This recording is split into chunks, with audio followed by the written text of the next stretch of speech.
Hello friends, তোমরা কেমন আছো? তোমাদের সবাইকে স্বাগত আমার নতুন ইউটিউব চ্যানেল জিকে পিডিয়াতে। আজকে আমি তোমাদের এমন একটা দেশে ঘুরতে নিয়ে যাব যে দেশের সাথে আমাদের বহু পুরনো সম্পর্ক আছে। এটা এমন একটা দেশ যাকে নদীর দেশ বা কান্ট্রি অফ রিভার্সও বলা হয়ে থাকে, যেখানে 700রও বেশি নদী বইতে দেখা যায়। যে দেশ একদিন স্বাধীন হয়েছিল আমাদেরই সাহায্যে। যেমন আমাদের দেশে সবাই মাছকে খুব পছন্দ করে, সেরকমই এই দেশেও কেউ মাছ না খেয়ে থাকতেই পারে না। তোমাদের জানিয়ে রাখি, এই দেশের স্ট্রিট ফুড কিন্তু খুব ফেমাস। ডেলি অন্তত 2000-এরও বেশি নিউজ পেপার বা ম্যাগাজিন প্রিন্ট করা হয়। দেশের রাজধানীকে বলা হয় সিটি অফ মস্ক। সো আজকে আমি তোমাদের সাথে শেয়ার করব বাংলাদেশ সম্পর্কে কিছু ইন্টারেস্টিং তথ্য। তাহলে ভিডিও স্কিপ না করে পুরো ভিডিওটা এনজয় করো আর আমার সাথে চলো তাহলে ঘুরে আসি আমরা বাংলাদেশে। সবার আগে বলি, এই দেশের অফিসিয়াল নাম হলো পিপল রিপাবলিক অফ বাংলাদেশ। দেশের জনবসতি প্রায় 16 কোটি আর জনসংখ্যার দিক থেকে বিশ্বের 8ম স্থানে রয়েছে, যেখানে 40% সিটিতে বসবাস করে আর বাকি 60% বসবাস করে গ্রাম বাংলাতে। দেশের 90% মুসলিম সম্প্রদায় এবং বাকি 9% হিন্দু এবং 1% অন্য সম্প্রদায়ের। দেশের বর্ডার ভারত এবং মায়ানমারকে টাচ করে এবং অন্য দিক দিয়ে বয়ে যায় বে অফ বেঙ্গল বা বঙ্গোপসাগর। বাংলাদেশের রাজধানী হলো ঢাকা, যেখানে অন্যান্য বড় শহরের মতো সব রকম সুযোগ সুবিধা পাওয়া যায়। সবথেকে বড় শহরের দিক থেকে ঢাকা বিশ্বের 10ম স্থানে অবস্থান করছে। ঢাকার প্রত্যেক কোণে একটা করে মসজিদ দেখা যায় আর এখানকার প্রত্যেকটা মসজিদ এক নজর কাড়া সৌন্দর্যের প্রতীক। এই কারণে ঢাকাকে মসজিদের শহরও বলা হয়ে থাকে। বাংলাদেশ একমাত্র দেশ যেখানে নিজেদের ভাষাকে বাঁচানোর জন্য এরা দীর্ঘ বছর লড়াই করেছে। বাংলাদেশ আগে ইস্ট পাকিস্তান নামে পরিচিত ছিল, কিন্তু এখানকার ভাষা ছিল বাংলা আর পাকিস্তানের ভাষা হলো উর্দু, এবং প্রায় জোর করেই এই দেশকে ইস্ট পাকিস্তান করে দেয়া হয়, যেটা বাংলাদেশের মানুষ মেনে নেয় না এবং লড়াই করে দীর্ঘ বছর ফাইনালি 1971 সালে এই দেশ স্বাধীন হয় ভারতবর্ষেরই সাহায্যে। বাংলাদেশের মেন সোর্স অফ ইনকাম হলো এগ্রিকালচার। এখানে সব থেকে বেশি উৎপন্ন হয় উৎকৃষ্ট মানের চাল, যা দেশের বাইরেও এক্সপোর্ট করা হয়। দেশের প্রায় 67% জমি চাষের জন্য ব্যবহার হয়। এছাড়াও দুনিয়াতে যত গার্মেন্টস প্রোডাক্ট আছে এর 60% প্রোডাকশন বাংলাদেশেই হয়। চা তৈরিতেও বাংলাদেশের ভূমিকা আছে। এখানে প্রায় 3% চা উৎপন্ন হয়ে থাকে। প্রায় 50 লাখ মানুষ চা প্রোডাকশনের সাথে যুক্ত। বাংলাদেশে কিন্তু বাল্যবিবাহ বা বহুবিবাহ চালু আছে আজও। আমরা যদি দেখি, নাইজেরিয়ার পর বাল্যবিবাহ কিন্তু বাংলাদেশে 2nd নম্বরে আছে। এখানকার আইন অনুযায়ী 18 বছরের নিচে মেয়েদের বিয়ে দেয়া যেতে পারে, মানে এটা লিগ্যাল। ইউনিসেফ সার্ভেতে দেখা যায় প্রায় 74% মেয়েদের 18 বছর বয়স হবার আগেই বিবাহ দেয়া হয়েছে। শুধু তাই নয়, কিছু টাকার বিনিময়ে বাল্যবিবাহ দেয়া হয়ে থাকে বেশি বয়সের পুরুষের সাথে। একটা সময় ছিল যখন এই দেশের একজন পুরুষ একাধিক নারী নিয়ে বসবাস করত, এমনকি একজন পুরুষ একাধিক বিবাহ করতে পারত।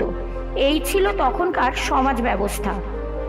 এখানকার মানুষ নিউজ পেপার পড়তে খুবই পছন্দ করে থাকেন। আমাদের দেশে দিনের শুরুটা যেমন চা দিয়ে হয়, তেমনি বাংলাদেশের দিনের শুরুটা হয় নিউজ পেপার দিয়ে। তাই তো এখানে প্রায় 2000-এরও বেশি নিউজ পেপার প্রিন্ট করা হয় পার ডে। ফ্রেন্ডস, তোমরা বাংলাদেশের ন্যাশনাল ফ্ল্যাগ দেখেছো নিশ্চয়ই। দুটো কালার দেখা যায়, একটা সবুজ আর একটা লাল। তার কারণ কি জানো? সবুজ রং হলো এই দেশের সুখ সমৃদ্ধির প্রতীক আর লাল রং হলো এই দেশের বলিদানের প্রতীক। যে বলিদান এই দেশের মানুষ দিয়েছিল একদিন দেশের স্বাধীনতার জন্য।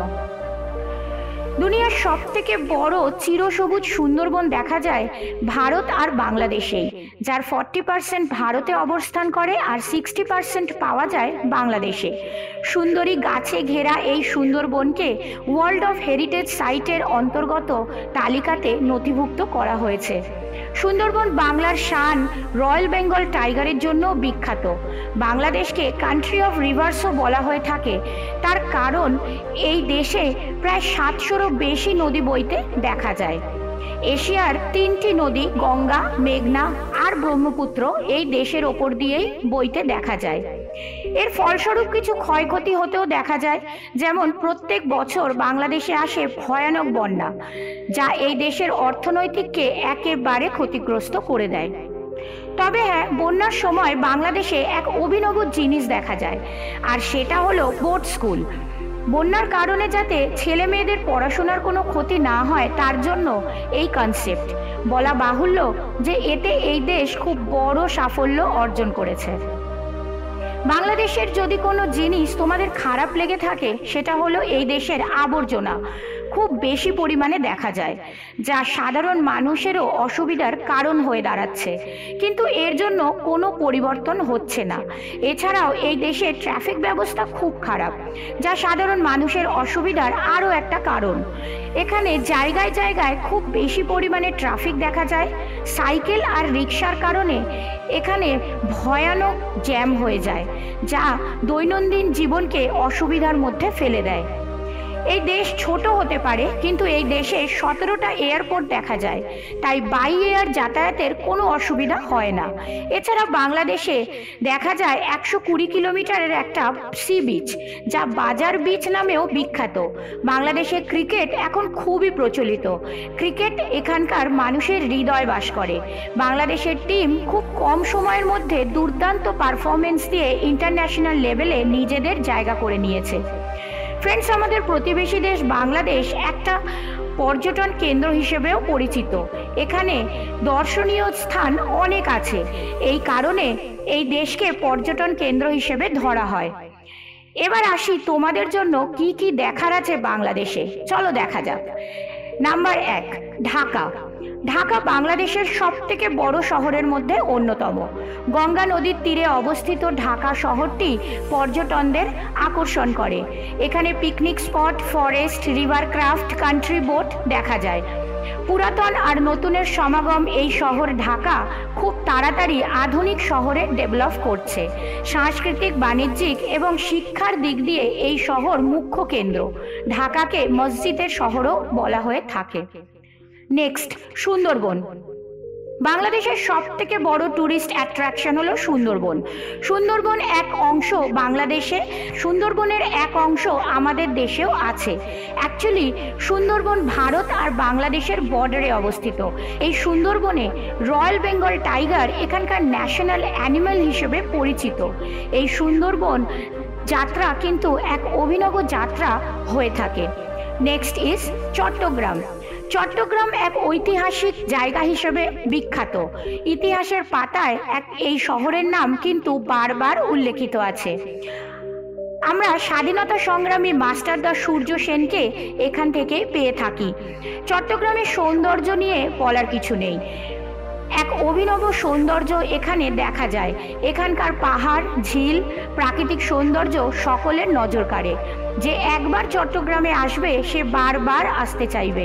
এটা বাংলাদেশের সেকেন্ড লার্জেস্ট সিটি হিসেবে পরিচিত।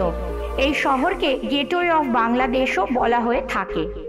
Number 4, Kuakata sea beach. বাংলাদেশের সবথেকে সুন্দর সমুদ্র সৈকত এই কুয়াকাটা সি বিচ। পর্যটকদের একমাত্র আকর্ষিত জায়গা হলো এই সি বিচ। সানরাইজ আর সানসেট দেখার জন্য এক আদর্শ জায়গা। সি ফিশেরও প্রচুর আমদানি আছে। সবথেকে ভালো বিষয় হলো এই সি বিচে আবর্জনা পাওয়া যায় না, সুতরাং একটা perfect vacation destination Kuakata sea beach হতেই পারে। এবারে আসা যাক এখানকার ভিসা প্রসেস এবং বাংলাদেশ ঘুরতে কত টাকা খরচ হতে পারে। সব রকম ডকুমেন্টস থাকলে মাত্র 7 দিনের মধ্যেই ভিসা পাওয়া যায়। আর যেহেতু বাংলাদেশ খুব কস্টলি না, তাই এখানে 6 থেকে 7 দিনের জন্য ম্যাক্সিমাম 55,000 টাকা বা 55,000 খরচ হয়ে থাকে। ফ্রেন্ড, বাংলাদেশের কারেন্সি হলো বাংলাদেশি টাকা, যার ভ্যালু 0.87 ইন্ডিয়ান কারেন্সিতে। সো এই হলো আমাদের প্রতিবেশী দেশ বাংলাদেশ। কেমন লাগলো কমেন্টসে জানাও। আর তোমরা কি বাংলাদেশ কখনো ভিজিট করেছো? যদি করে থাকো তাহলে আমাকে কমেন্টসে নিশ্চয়ই জানিও। আর ভিডিও যদি ভালো লেগে থাকে একটা লাইক করো, শেয়ার করো, আর হ্যাঁ, সাবস্ক্রাইব করতে ভুলো না কিন্তু। ভিডিওর এন্ড পর্যন্ত থাকার জন্য তোমাদের অসংখ্য ধন্যবাদ। তাহলে আবার দেখা হচ্ছে নেক্সট ভিডিওতে অন্য কোনো দেশ বা অন্য কোনো শহরের খোঁজে। আজকের মতো টাটা।